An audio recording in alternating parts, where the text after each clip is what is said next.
আজকে আবার দেখা যাচ্ছে যে তোমরা আজকে পথে নেমেছো, তার সাথে জনসাধারণ রয়েছে, সেটা নিয়ে তুমি কি বলবে?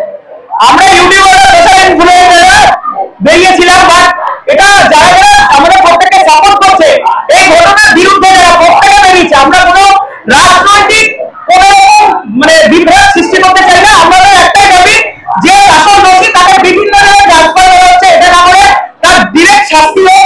সিবিআই এর বাধা করে যাচ্ছে কিন্তু তারপরে কোনো বিচার হচ্ছে না, এটা আমাদের কাছে বড় প্রশ্ন।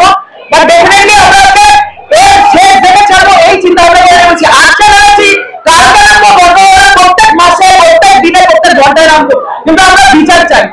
সিবিআই এর তদন্ত ভারটা কিন্তু বাংলার লোকেই চেয়েছিল, তারপরেও দেখা যাচ্ছে কোনো রকম কিছু রূপ বেরোচ্ছে না, সেটা নিয়ে তুমি কি বলবে? এটা এখন সম্পূর্ণটা সিবিআই এর উপর এবং তার সঙ্গে সঙ্গে কেন্দ্রীয় সরকারের উপর ভারটা পড়ে গেছে। তারা অবশ্যই বিচার দেবে, কিন্তু তাদের বিচারের জন্য আমাদের পথে নামতে হয়েছে, কারণ বিচারটা সঠিকভাবে হচ্ছে না। পুরো